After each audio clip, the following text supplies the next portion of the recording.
Hello, my name is Lauture and welcome to another episode of Just Lisa.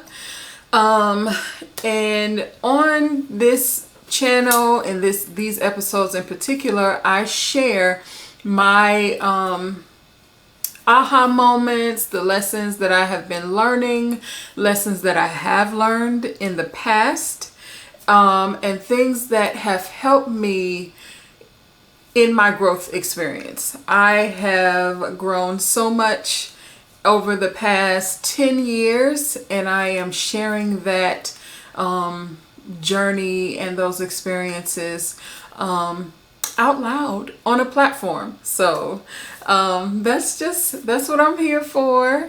If you have not yet, please be sure, like on Facebook, to like and share and leave comments.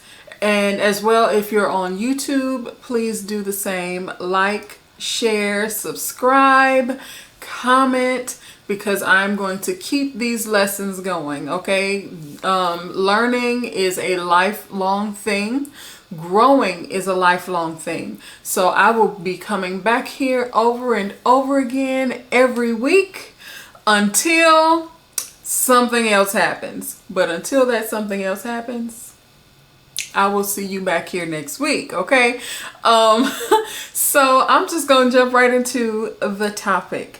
All right, so I am talking about that gap between me and the impossible, or the gap between you and the impossible.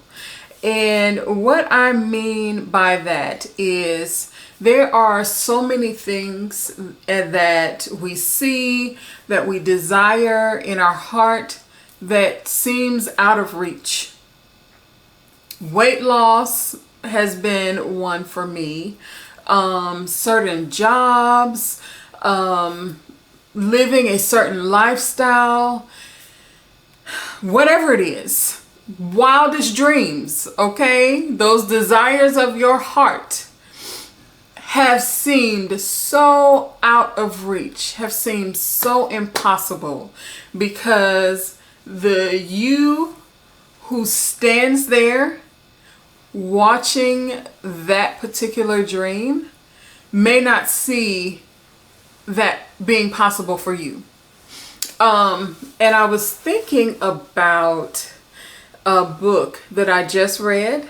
It's called The Alchemist. Someone suggested the book, a friend of mine did, and I decided to check it out. You know, I likes to read / listen to audiobooks because that works best for me and my lifestyle. So I listened to the book, The Alchemist. Amazing book, amazing story. If you have not, check it out, okay? I highly recommend it, and I thank my friend for recommending it to her friends, because it has been truly beneficial and eye-opening for me. So that is where this whole thing of that gap, I started thinking about that gap between me and the impossible after reading this book. And The Alchemist is a story about a boy named Santiago who, well, a young man, I should say. He was probably about 16 or 17. And he started off as a shepherd. And decided, you know, along the way that he wanted to travel the world. That's why he became a shepherd. And he had a dream about this treasure, and decided to pursue finding this treasure that would make him a wealthy man. Okay, so he goes on this journey to being a, you know, finding this treasure, and he ends up eventually meeting the alchemist. Okay, so when he met the alchemist, there came a point where they ended up in a situation where they could have died. And the alchemist, being the smooth talker or the quick thinker that he is, told the men who were going to kill them that the boy, the shepherd, was able to turn himself into the wind. That sounds absolutely insane, but the alchemist said it with so much confidence that the chief of the tribe said, okay, we want him to turn himself into the wind. And if he does, we'll let y'all go about your business. If he does not, we will kill you. Okay? So the boy, he has been, up until this point, has been on this spiritual journey that he did not expect to be on, as he has been searching for this treasure. Well, he couldn't figure out how to turn himself into the wind. So at one point, like right at the, I guess it's right at the end, the waking hour of them being facing death, he starts talking to the desert. And he asks the desert, hey, I need you to help me. I need to turn into the wind, and I need you to help me turn myself into the wind.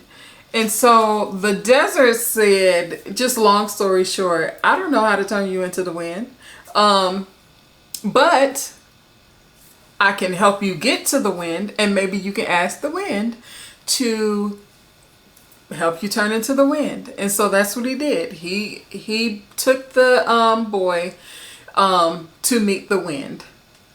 Okay, and so the boy started talking to the wind, and he asked him, I need your help. I need to turn into the wind because the woman I love, I want to get back to her. And if I don't turn into the wind, I'm going to die and I will never get back to her. So the wind ultimately said, okay, well, I don't know how to turn you into the wind, but maybe the all-seeing sun can turn you into the wind. So let's go. I'll take you to the sun so that you can, maybe he can help you.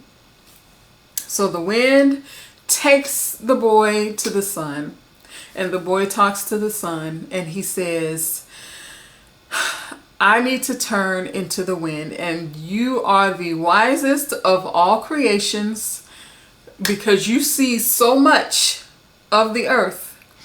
I need you to help me turn myself into the wind. Well, the sun said ultimately that I don't know how to turn you into the wind. Okay, but I know someone who might be able to help you, because the boy kept pleading, hey, okay, if you don't know how, do you know somebody else who does? And so he told him, look, let me look at my notes because I want to say it the way it was in the book. He said, speak to the hand that wrote all. That's what he told him to do. Speak to the hand that wrote all. God. And so that's what he did. After asking the desert and the wind and the sun, he didn't go to God and say, have this whole back and forth dialogue the way he did with the desert and the wind and the sun. He said a prayer that required no words, no pleading his case on why and how. He said a silent, wordless prayer that, from what I saw, connected his desire to God. And God turned him into the wind, and their lives were spared. And what was so significant about that story to me, especially that part of it, the book overall is really good, but that part was worth me going back and listening to multiple times, because even though all of this is metaphorically, this boy had a desire to see the woman that he loved, as well as find this treasure. And what was standing in his way was an act so impossible that it conjured an audience. Everybody wanted to see this boy turn into the wind, because this thing sounded so crazy. How in the world do you turn yourself into the wind? Him turning himself into the wind was that impossible thing. Or him becoming the wind. I'm not even going to say him, because he didn't do anything to turn himself into the wind. Becoming the wind was that impossible thing. And he was over here with no hope in between. And it was not until he spoke to God that it happened. And the reason why that was so significant to me is because everything that we want that seems so out of reach, we ask everybody else except the one who fills that gap between where you stand in the possible and where that thing is on the side of impossible. With everything. We looking at YouTube, we're watching all kinds of videos, tutorials, reading all kinds of books, getting coaches, learning stuff, techniques, following these little tidbits of rules and things, instead of connecting, because it wasn't just asking that I saw. He did not ask. He didn't come out and ask. He connected on a spiritual level with the only one who can make the impossible possible, and that's why it happened. And it took my mind to the scripture, delight thyself in the Lord and he will give you the desires of your heart. And I've heard so many interpretations of that.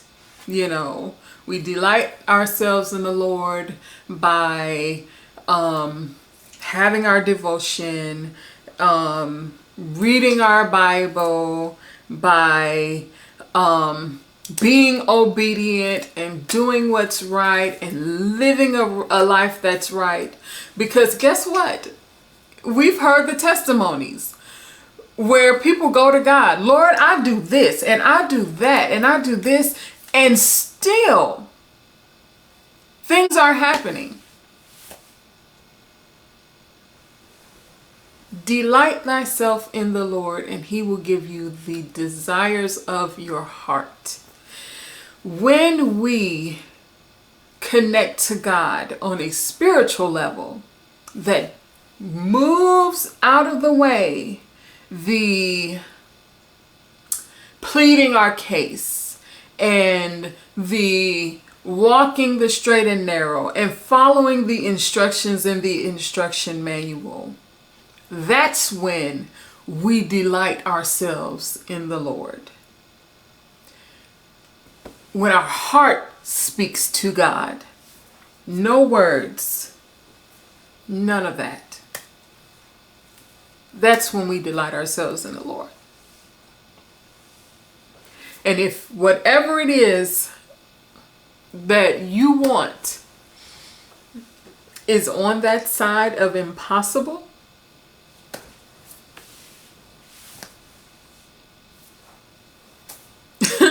delight thyself, and it will be done.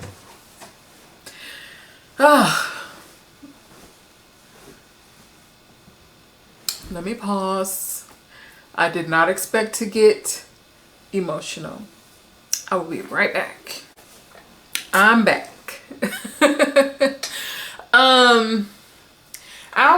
I was doing a, like when I do my makeup before I get on camera, I do like a get ready with me where I pretty much turn on the camera before this and just talk out my thoughts and the things that I've learned and all of that.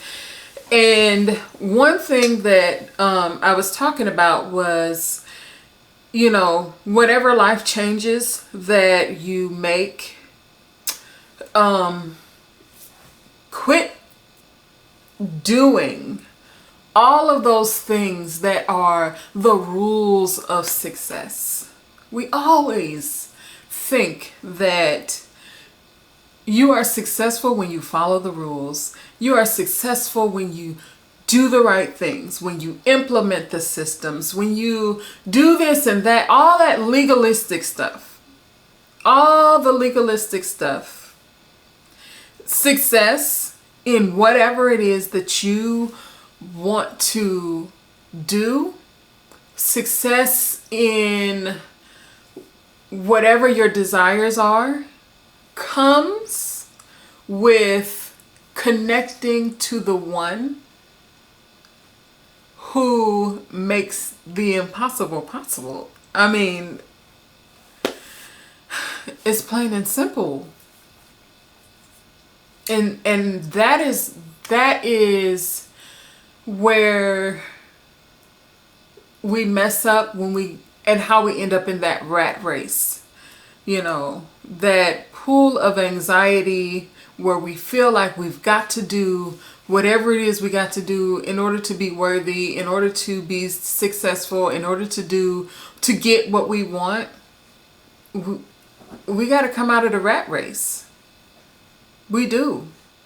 And some of us have not seen success because we are not connected.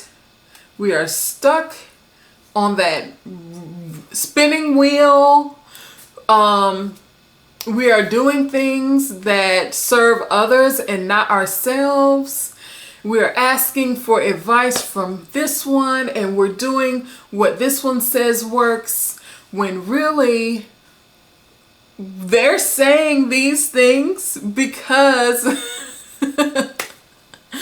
they know that there are so many people who want to succeed and who are willing to invest in order to do so. So self-help and coaching and instructionals, all of that has become big business. And from what I heard, I was listening to a discussion on Clubhouse that the instructional type business has grown to be in the top 5 of businesses going right now. Successful businesses. Because there are so many people wanting to be successful in so many different areas that they seek the information, and the information isn't always freely given. You know, it does come with a price. I ain't getting into that. That is the business. But because those are all tools and they have their place and they are sometimes necessary, but they are sometimes not. Okay? They are the desert, and they are the wind, and they are the sun. When our first discussion, our first connection should not be to the information, but it should be to the one whose hand wrote all. The one whose hand is writing your story. So, that is my message for today. I know that there are a lot of people out there who want things that seem so completely out of reach. And I am here to tell you that it is not out of reach. You just have to know who to connect to. You have to know who to connect to. And it's not all about following the systems, because there are a lot of people who follow the systems and do everything right, and they are not successful. Okay? So, that has been me. And if it has been you, if it is you, let's get to that impossible, okay? Let's get to the impossible. And we have to connect to the one that fills in the gap. Plain and simple. All right, I have babbled on enough at the tail end of this. I thank you all for watching. Please be sure to like, share, and subscribe. And, comment. Let me know how things are going with you. Check in. I really hope and I wish the best for all of you.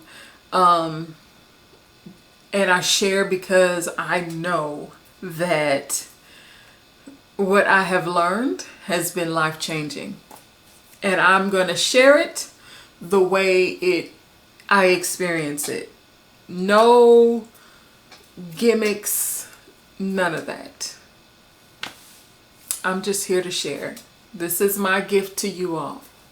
And I hope you all have a good one. All right. Thank you. Bye.